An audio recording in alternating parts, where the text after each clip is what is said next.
Talk about the Pawtucket Soccer Stadium now. Mr. McKee, you were the tie-breaking vote to approve $60 million in public subsidies for the soccer stadium project in Pawtucket, known as Tidewater Landing, shifting millions of dollars that was supposed to go to housing to the stadium itself. Our 12 News Roger Williams University poll found 44% of likely Democratic primary voters oppose the stadium financing plan, while only 35% of voters support it. So more voters are against it than for it. Why are they wrong? Well, first of all, I don't think that they're getting all the information, and I think it's important to know that this program, this agreement, has the strongest taxpayer protections of any agreement that has been approved by the Commerce Corporation. Last dollar's in, no dollar goes in, no taxpayer dollars goes in until the project is completed.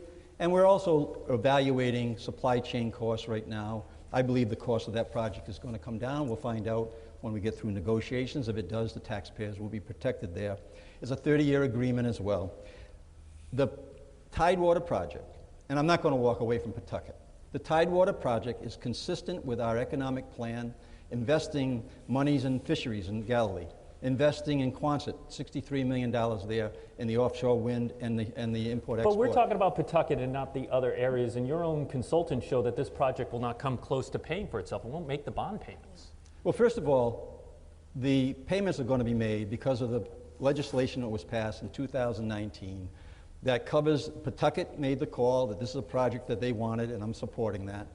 And the fact of the matter is that there's already revenue that it could be shared into this project. That's not ideal, but it's going to give us time to do across the river, and we will complete that project. We will build that bridge over this troubled waters that everybody's so concerned about, and we will connect that in, and this is going to be a real focal point, not only for Pawtucket, but the state of Rhode Island. I happen to know how to get this done. My opponents are going to would walk away from Pawtucket, and they would not fully understand the agreement that's in place, which is protecting taxpayers. Let's hear from them, since we only more than any other Commerce Corporation. We only have a few minutes left here. Ms. Gorbea, you support the project overall, but you would have voted against it. Are you walking away from the people of Pawtucket? No, in fact, here's the thing. Pawtucket deserves better. Our state deserves better. We have to move away from shiny object economic development and sit down and do the hard work. Do the hard work of building affordable housing for our people. Make sure that Pawtucket schools are rebuilt and reinvigorated and their teachers are supported. Make sure that we're addressing climate change and making sure that those jobs are available. That's what's going to turn Pawtucket's economy around and everybody else's economy around. That project became a bad project as soon as costs went up. And it should have been tabled, and we should be focusing on what's really important to the people of Rhode Island. All right, I got 2 minutes left, Ms. Folks. Yeah, I want to get on that too. Yeah. Okay, of course. Ms. Folks. Well, yeah, I would have voted no on the deal. Right. And I think I want to pick up on something the governor said. He said that the people of Rhode Island are not getting all the information. Well, Governor, you could be sharing all the information with us. There's a lot we'd like to know. And I think the job of the governor is to make sure that if he's going to do such an expensive deal, this deal, imagine what it could be funding in our schools. So if it's such a great deal, expose it all, share it with us, because that is the job of the governor, to make sure that we're making wise choices with our money.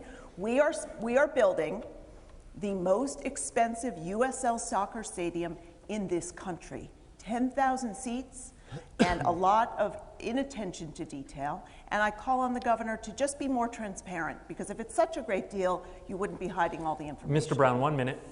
I think this Tidewater is a scandal that's unfolding right before our eyes. He cast the deciding vote, Governor McKee, to take $60 million of public money, our money, while people are struggling to make ends meet, struggling to afford housing, and gave it to a corporate developer whose lobbyists donate to his campaign.